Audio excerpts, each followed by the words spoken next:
Hello students, मैं doctor मुक्ता द्विवेदी सम्राट पृथ्वीराज चौहान राजकीय महाविद्यालय अजमेर से बोल रही हूँ। आज का जो हमारा विषय है वो है राजनीति विज्ञान के प्रथम प्रश्न पत्र के लिए, और उसका जो टॉपिक है वो है शक्ति के प्रकार। पिछले अध्ययन करते समय पिछली बार हमने देखा था कि शक्ति का अर्थ हम किस तरह से समझ सकते हैं, शक्ति की अवधारणा को किस तरह से समझ सकते हैं। आज हम देखेंगे कि शक्ति के प्रकार कौन कौन से होते हैं, यानी हम शक्ति को किन किन तरह से अनुभव कर सकते हैं। गोल्ड, हेयर और शील्स ने शक्ति के 3 प्रकार बताए हैं। पहला है बल, दूसरा है प्रभुत्व और तीसरा है चातुर्य। बल से तात्पर्य है भौतिक शक्ति। भौतिक शक्ति के माध्यम से बल प्रकट किया जाता है तो उसे शक्ति कहा जाता है। एक राष्ट्र की भौतिक शक्ति होती है उसकी सेना। किसी व्यक्ति की भौतिक शक्ति हो सकती है उसका सबल शरीर, या फिर उसके पास कोई ऐसी वस्तु जिससे कि वो दूसरों पर नियंत्रण कर सकता है। तो बल के माध्यम से शक्ति हमको दिखाई देती है। दूसरा जो शक्ति का प्रकार है कहा जाता है वो है प्रभुत्व। प्रभुत्व से तात्पर्य है कि किसी व्यक्ति की शक्ति या जो व्यक्ति है वो दूसरों पर अगर नियंत्रण करता है तो वो अपने प्रभाव के माध्यम से करता है। अपनी शक्तिशाली होने की उसका जो प्रभाव है वो दूसरे लोगों पर पड़ता है और दूसरे लोग उसकी इच्छा के अनुसार आचरण करते हैं या उसका कहा मानते हैं या उसके आदेशों का पालन करते हैं। तो हम ये कहते हैं कि प्रभुत्व के कारण किसी ने या अधीनस्थों ने उसकी इच्छा को स्वीकार किया है या उसकी इच्छा का या आदेश का पालन किया है। एक शक्तिशाली राष्ट्र शक्ति का बल का प्रयोग नहीं करता है, बल्कि उसके कहने भर से अगर उससे छोटे कम शक्तिशाली राष्ट्र उसकी आज्ञा का पालन करते हैं या उसकी मंशा के अनुसार कार्य करते हैं तो हम कह सकते हैं कि किसी बड़े राष्ट्र का या शक्तिशाली राष्ट्र का प्रभुत्व उस पर दिखाई दे रहा है। इसी तरह से तीसरा जो प्रकार है वो है चातुर्य। चातुर्य का मतलब है चतुराई से कार्य करना, यानी जोड़ तोड़ के माध्यम से या किसी छल के माध्यम से कार्य करने को हम चातुर्य कह सकते हैं। कई बार विभिन्न प्रतीकों के माध्यम से कार्य करवाया जाता है। इसमें सीधे आदेश नहीं दिया जाता, बल्कि किसी प्रतीक के माध्यम से ये पता चलता है कि लोगों से अपने इच्छा के अनुसार आचरण करवाया जा रहा है। तो उस तरह अगर कोई संस्था या राज्य या कोई व्यक्ति किसी अधीनस्थ के ऊपर अगर शक्ति का प्रयोग करता है चातुर्य के माध्यम से, तो हम कहेंगे कि ये चतुराई से शक्ति का प्रयोग किया गया है, जिसमें सीधे रूप से दिखाई नहीं दे रहा है। बायस्टेड के अनुसार शक्ति के 2 प्रकार हैं, दृश्य और अदृश्य शक्ति। दृश्य शक्ति जो होती है वो सत्ता और बल के माध्यम से होती है। बल के माध्यम से जो शक्ति का प्रकटीकरण किया जाएगा उसमें शक्ति दिखाई देती है। और सत्ता जो होती है, जिस व्यक्ति के पास में सत्ता होती है वो जो है सत्ता के माध्यम से शक्ति का प्रयोग करता है।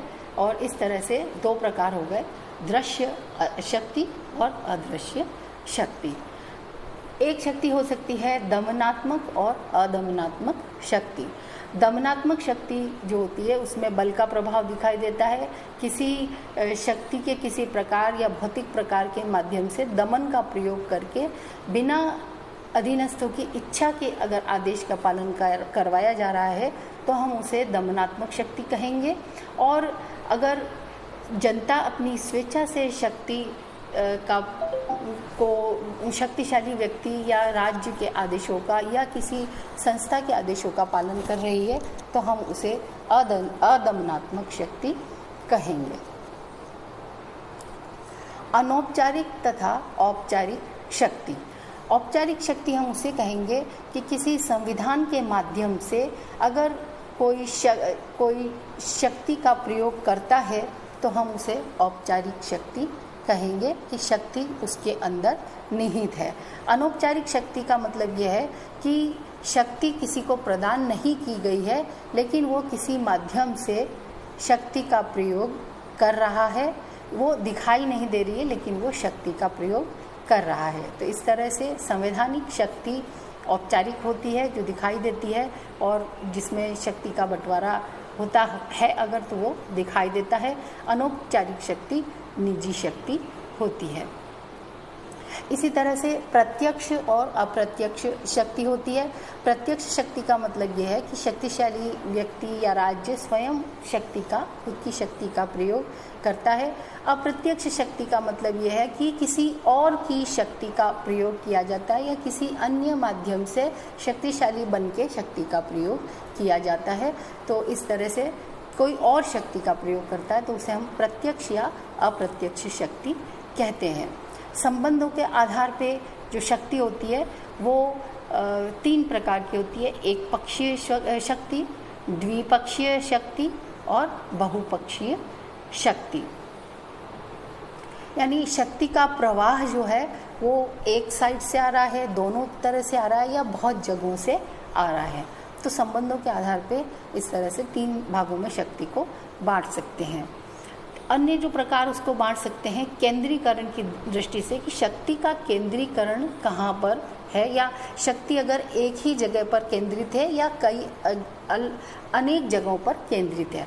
अगर शक्ति एक ही जगह पर केंद्रित होती है तो उसे हम केंद्रीकृत व्यवस्था कहते हैं, जहाँ सारी शक्तियाँ एक ही जगह पर केंद्रित होती है। दूसरा है विकेंद्रीकृत शक्ति। इसका मतलब यह है कि शक्तियों का बंटवारा किया गया है और शक्तियों का विसरण किया गया है, शक्तियों को बांटा गया है। जैसा कि संघात्मक सरकार में होता है, कुछ शक्तियां संघात्मक संघ सरकार के पास में होती है, कुछ शक्तियां राज्यों के पास में होती है। तो शक्ति को हम कह सकते हैं कि थोड़ा विकेंद्रित किया गया है। और उससे भी आगे अगर स्थानीय स्वायत्त संस्थाओं को अगर शक्तियां प्रदान की जाती है तो उसे भी हम विकेंद्रीकरण की श्रेणी में रख सकते हैं कि केंद्रीय स्तर पर शक्तियों को, सारी शक्तियों को अपने पास नहीं रखकर नीचे की इकाइयों को भी शक्तियां प्रदान की गई हैं। इसी तरह से शक्तियों का जो फैलाव है वो केंद्र सरकार या राज्य सरकारें या स्थानीय स्तर पर कितने भागों में कितने ज़्यादा से ज़्यादा अगर विस्तृत की गई है तो इस तरह से हम केंद्रीकरण की दृष्टि से शक्ति को 3 भागों में विभाजित कर सकते हैं। केंद्रीकृत शक्ति, विकेंद्रीकृत शक्ति और विसरित शक्ति।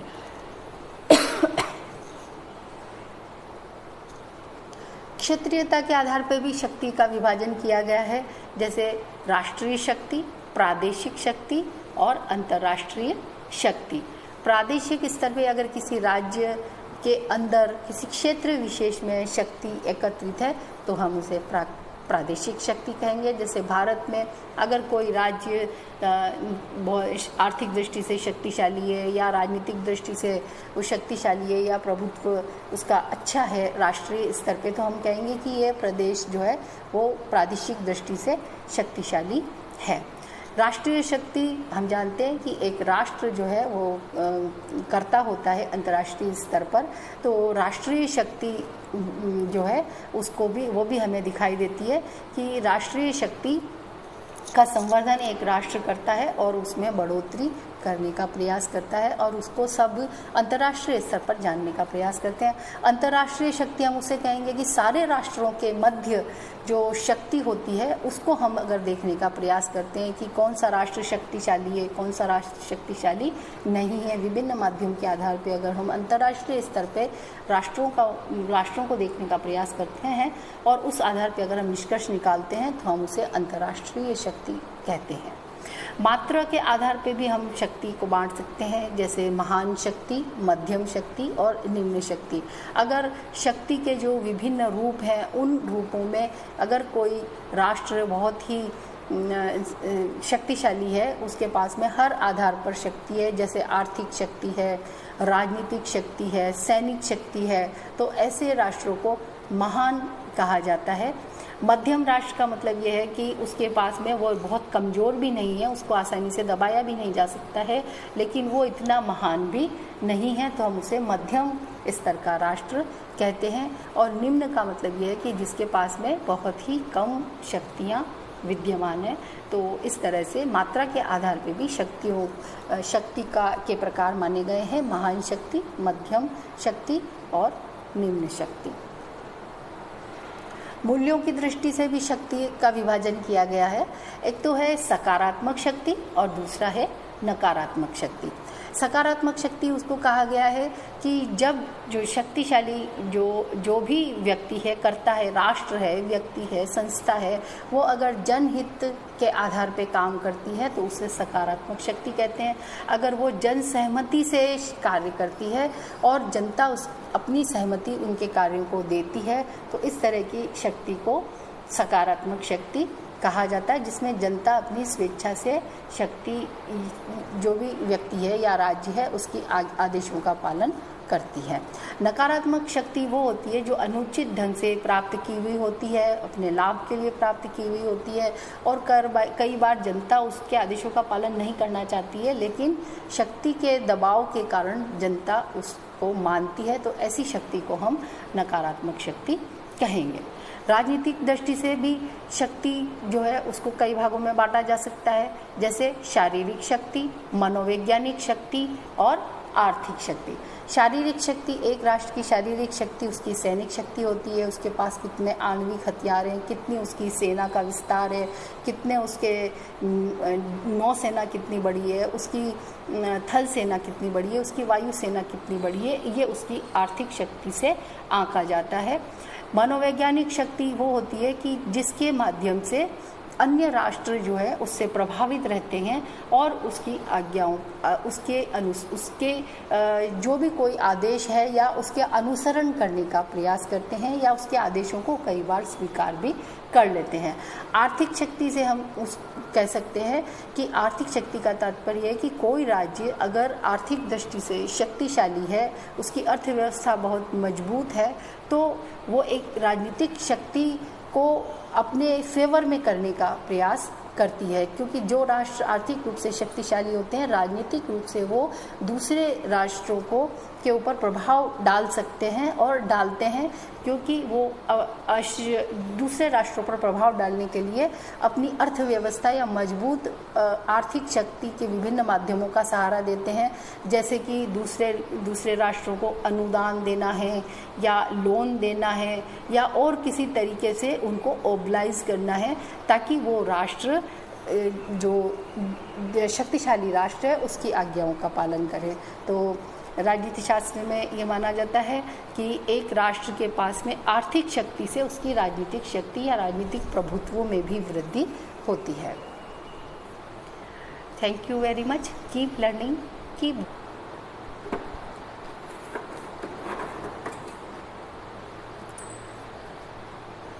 हेलो स्टूडेंट्स, मैं डॉक्टर मुक्ता द्विवेदी सम्राट पृथ्वीराज चौहान राजकीय महाविद्यालय अजमेर से बोल रही हूँ। आज का जो हमारा विषय है वो है राजनीति विज्ञान के प्रथम प्रश्न पत्र के लिए, और उसका जो टॉपिक है वो है शक्ति के प्रकार। पिछले अध्ययन करते समय पिछली बार हमने देखा था कि शक्ति का अर्थ हम किस तरह से समझ सकते हैं, शक्ति की अवधारणा को किस तरह से समझ सकते हैं। आज हम देखेंगे कि शक्ति के प्रकार कौन कौन से होते हैं, यानी हम शक्ति को किन किन तरह से अनुभव कर सकते हैं। गोल्ड, हेयर और शील्ड्स ने शक्ति के 3 प्रकार बताए हैं। पहला है बल, दूसरा है प्रभुत्व और तीसरा है चातुर्य। बल से तात्पर्य है भौतिक शक्ति। भौतिक शक्ति के माध्यम से बल प्रकट किया जाता है तो उसे शक्ति कहा जाता है। एक राष्ट्र की भौतिक शक्ति होती है उसकी सेना। किसी व्यक्ति की भौतिक शक्ति हो सकती है उसका सबल शरीर, या फिर उसके पास कोई ऐसी वस्तु जिससे कि वो दूसरों पर नियंत्रण कर सकता है। तो बल के माध्यम से शक्ति हमको दिखाई देती है। दूसरा जो शक्ति का प्रकार है कहा जाता है वो है प्रभुत्व। प्रभुत्व से तात्पर्य है कि किसी व्यक्ति की शक्ति या जो व्यक्ति है वो दूसरों पर अगर नियंत्रण करता है तो वो अपने प्रभाव के माध्यम से करता है। अपनी शक्तिशाली होने की उसका जो प्रभाव है वो दूसरे लोगों पर पड़ता है और दूसरे लोग उसकी इच्छा के अनुसार आचरण करते हैं या उसका कहा मानते हैं या उसके आदेशों का पालन करते हैं, तो हम ये कहते हैं कि प्रभुत्व के कारण किसी ने या अधीनस्थों ने उसकी इच्छा को स्वीकार किया है या उसकी इच्छा का या आदेश का पालन किया है। एक शक्तिशाली राष्ट्र शक्ति का बल का प्रयोग नहीं करता है, बल्कि उसके कहने भर से अगर उससे छोटे कम शक्तिशाली राष्ट्र उसकी आज्ञा का पालन करते हैं या उसकी मंशा के अनुसार कार्य करते हैं, तो हम कह सकते हैं कि किसी बड़े राष्ट्र का या शक्तिशाली राष्ट्र का प्रभुत्व उस पर दिखाई दे रहा है। इसी तरह से तीसरा जो प्रकार है वो है चातुर्य। चातुर्य का मतलब है चतुराई से कार्य करना, यानी जोड़ तोड़ के माध्यम से या किसी छल के माध्यम से कार्य करने को हम चातुर्य कह सकते हैं। कई बार विभिन्न प्रतीकों के माध्यम से कार्य करवाया जाता है। इसमें सीधे आदेश नहीं दिया जाता, बल्कि किसी प्रतीक के माध्यम से ये पता चलता है कि लोगों से अपने इच्छा के अनुसार आचरण करवाया जा रहा है। तो उस तरह अगर कोई संस्था या राज्य या कोई व्यक्ति किसी अधीनस्थ के ऊपर अगर शक्ति का प्रयोग करता है चातुर्य के माध्यम से, तो हम कहेंगे कि ये चतुराई से शक्ति का प्रयोग किया गया है, जिसमें सीधे रूप से दिखाई नहीं दे रहा है। बायस्टेड के अनुसार शक्ति के दो प्रकार हैं, दृश्य और अदृश्य शक्ति। दृश्य शक्ति जो होती है वो सत्ता और बल के माध्यम से होती है। बल के माध्यम से जो शक्ति का प्रकटीकरण किया जाएगा उसमें शक्ति दिखाई देती है। और सत्ता जो होती है, जिस व्यक्ति के पास में सत्ता होती है, वो जो है सत्ता के माध्यम से शक्ति का प्रयोग करता है। और इस तरह से दो प्रकार हो गए, दृश्य शक्ति और अदृश्य शक्ति। एक शक्ति हो सकती है दमनात्मक और अदमनात्मक शक्ति। दमनात्मक शक्ति जो होती है उसमें बल का प्रभाव दिखाई देता है। किसी शक्ति के किसी प्रकार या भौतिक प्रकार के माध्यम से दमन का प्रयोग करके बिना अधीनस्थों की इच्छा के अगर आदेश का पालन करवाया जा रहा है, तो हम उसे दमनात्मक शक्ति कहेंगे। और अगर जनता अपनी स्वेच्छा से शक्ति को शक्तिशाली व्यक्ति या राज्य के आदेशों का या किसी संस्था के आदेशों का पालन कर रही है, तो हम उसे अदमनात्मक शक्ति कहेंगे। अनौपचारिक तथा औपचारिक शक्ति। औपचारिक शक्ति हम उसे कहेंगे कि किसी संविधान के माध्यम से अगर कोई शक्ति का प्रयोग करता है, तो हम उसे औपचारिक शक्ति कहेंगे कि शक्ति उसके अंदर निहित है। अनौपचारिक शक्ति का मतलब यह है कि शक्ति किसी को प्रदान नहीं की गई है, लेकिन वो किसी माध्यम से शक्ति का प्रयोग कर रहा है। वो दिखाई नहीं दे रही है, लेकिन वो शक्ति का प्रयोग कर रहा है। तो इस तरह से संवैधानिक शक्ति औपचारिक होती है, जो दिखाई देती है, और जिसमें शक्ति का बंटवारा होता है अगर, तो वो दिखाई देता है।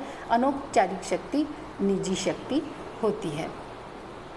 इसी तरह से प्रत्यक्ष और अप्रत्यक्ष शक्ति होती है। प्रत्यक्ष शक्ति का मतलब यह है कि शक्तिशाली व्यक्ति या राज्य स्वयं खुद की शक्ति का प्रयोग करता है। अप्रत्यक्ष शक्ति का मतलब यह है कि किसी और की शक्ति का प्रयोग किया जाता है या किसी अन्य माध्यम से शक्तिशाली बन के शक्ति का प्रयोग किया जाता है।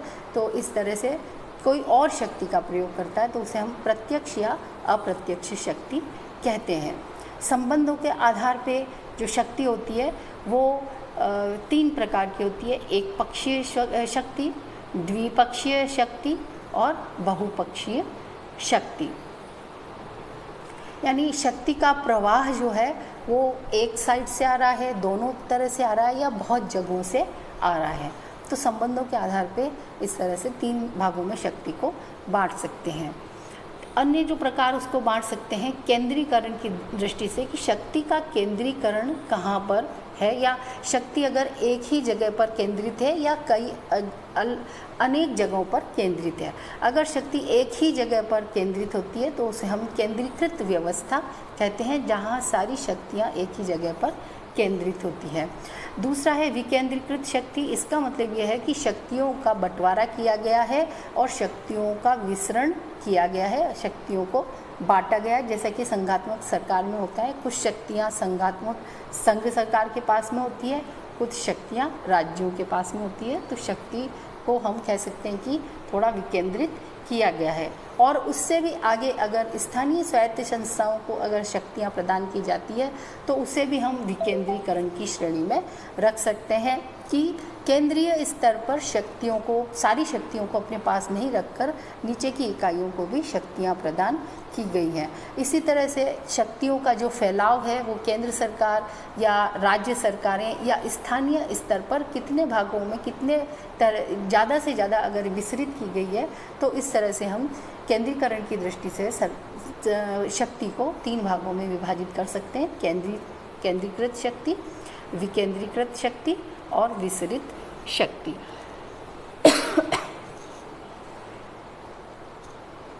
क्षेत्रीयता के आधार पर भी शक्ति का विभाजन किया गया है, जैसे राष्ट्रीय शक्ति, प्रादेशिक शक्ति और अंतर्राष्ट्रीय शक्ति। प्रादेशिक स्तर पे अगर किसी राज्य के अंदर किसी क्षेत्र विशेष में शक्ति एकत्रित है तो हम उसे प्रादेशिक शक्ति कहेंगे। जैसे भारत में अगर कोई राज्य आर्थिक दृष्टि से शक्तिशाली है या राजनीतिक दृष्टि से वो शक्तिशाली है या प्रभुत्व उसका अच्छा है राष्ट्रीय स्तर पे, तो हम कहेंगे कि ये प्रदेश जो है वो प्रादेशिक दृष्टि से शक्तिशाली है। राष्ट्रीय शक्ति हम जानते हैं कि एक राष्ट्र जो है वो कर्ता होता है अंतर्राष्ट्रीय स्तर पर, तो राष्ट्रीय शक्ति जो है उसको भी वो भी हमें दिखाई देती है कि राष्ट्रीय शक्ति का संवर्धन एक राष्ट्र करता है और उसमें बढ़ोतरी करने का प्रयास करता है और उसको सब अंतर्राष्ट्रीय स्तर पर जानने का प्रयास करते हैं। अंतर्राष्ट्रीय शक्ति हम उसे कहेंगे कि सारे राष्ट्रों के मध्य जो शक्ति होती है उसको हम अगर देखने का प्रयास करते हैं कि कौन सा राष्ट्र शक्तिशाली है, कौन सा राष्ट्र शक्तिशाली नहीं है, विभिन्न माध्यम के आधार पर अगर हम अंतर्राष्ट्रीय स्तर पर राष्ट्रों को देखने का प्रयास करते हैं और उस आधार पर अगर हम निष्कर्ष निकालते हैं तो हम उसे अंतर्राष्ट्रीय शक्ति कहते हैं। मात्रा के आधार पे भी हम शक्ति को बांट सकते हैं, जैसे महान शक्ति, मध्यम शक्ति और निम्न शक्ति। अगर शक्ति के जो विभिन्न रूप हैं उन रूपों में अगर कोई राष्ट्र बहुत ही शक्तिशाली है, उसके पास में हर आधार पर शक्ति है, जैसे आर्थिक शक्ति है, राजनीतिक शक्ति है, सैनिक शक्ति है, तो ऐसे राष्ट्रों को महान कहा जाता है। मध्यम राष्ट्र का मतलब यह है कि उसके पास में वो बहुत कमज़ोर भी नहीं है, उसको आसानी से दबाया भी नहीं जा सकता है, लेकिन वो इतना महान भी नहीं है, तो हम उसे मध्यम स्तर का राष्ट्र कहते हैं। और निम्न का मतलब यह है कि जिसके पास में बहुत ही कम शक्तियाँ विद्यमान है। तो इस तरह से मात्रा के आधार पर भी शक्ति के प्रकार माने गए हैं, महान शक्ति, मध्यम शक्ति और निम्न शक्ति। मूल्यों की दृष्टि से भी शक्ति का विभाजन किया गया है। एक तो है सकारात्मक शक्ति और दूसरा है नकारात्मक शक्ति। सकारात्मक शक्ति उसको कहा गया है कि जब जो शक्तिशाली जो भी व्यक्ति है, करता है, राष्ट्र है, व्यक्ति है, संस्था है, वो अगर जनहित के आधार पे काम करती है तो उसे सकारात्मक शक्ति कहते हैं। अगर वो जन सहमति से कार्य करती है और जनता अपनी सहमति उनके कार्यों को देती है तो इस तरह की शक्ति को सकारात्मक शक्ति कहा जाता है, जिसमें जनता अपनी स्वेच्छा से शक्ति जो भी व्यक्ति है या राज्य है उसकी आदेशों का पालन करती है। नकारात्मक शक्ति वो होती है जो अनुचित ढंग से प्राप्त की हुई होती है, अपने लाभ के लिए प्राप्त की हुई होती है और कई बार जनता उसके आदेशों का पालन नहीं करना चाहती है, लेकिन शक्ति के दबाव के कारण जनता उसको मानती है, तो ऐसी शक्ति को हम नकारात्मक शक्ति कहेंगे। राजनीतिक दृष्टि से भी शक्ति जो है उसको कई भागों में बांटा जा सकता है, जैसे शारीरिक शक्ति, मनोवैज्ञानिक शक्ति और आर्थिक शक्ति। शारीरिक शक्ति, एक राष्ट्र की शारीरिक शक्ति उसकी सैनिक शक्ति होती है, उसके पास कितने आणविक हथियार हैं, कितनी उसकी सेना का विस्तार है, कितने उसके नौसेना कितनी बड़ी है, उसकी थल सेना कितनी बड़ी है, उसकी वायु सेना कितनी बड़ी है, ये उसकी आर्थिक शक्ति से आंका जाता है। मनोवैज्ञानिक शक्ति वो होती है कि जिसके माध्यम से अन्य राष्ट्र जो है उससे प्रभावित रहते हैं और उसकी आज्ञाओं उसके जो भी कोई आदेश है या उसके अनुसरण करने का प्रयास करते हैं या उसके आदेशों को कई बार स्वीकार भी कर लेते हैं। आर्थिक शक्ति से हम उस कह सकते हैं कि आर्थिक शक्ति का तात्पर्य है कि कोई राज्य अगर आर्थिक दृष्टि से शक्तिशाली है, उसकी अर्थव्यवस्था बहुत मजबूत है, तो वो एक राजनीतिक शक्ति को अपने फेवर में करने का प्रयास करती है, क्योंकि जो राष्ट्र आर्थिक रूप से शक्तिशाली होते हैं राजनीतिक रूप से वो दूसरे राष्ट्रों को के ऊपर प्रभाव डाल सकते हैं और डालते हैं, क्योंकि वो दूसरे राष्ट्रों पर प्रभाव डालने के लिए अपनी अर्थव्यवस्था या मजबूत आर्थिक शक्ति के विभिन्न माध्यमों का सहारा देते हैं, जैसे कि दूसरे राष्ट्रों को अनुदान देना है या लोन देना है या और किसी तरीके से उनको ओबलाइज करना है, ताकि वो राष्ट्र जो शक्तिशाली राष्ट्र है उसकी आज्ञाओं का पालन करे। तो राजनीति शास्त्र में ये माना जाता है कि एक राष्ट्र के पास में आर्थिक शक्ति से उसकी राजनीतिक शक्ति या राजनीतिक प्रभुत्व में भी वृद्धि होती है। Thank you very much. Keep learning, keep growing.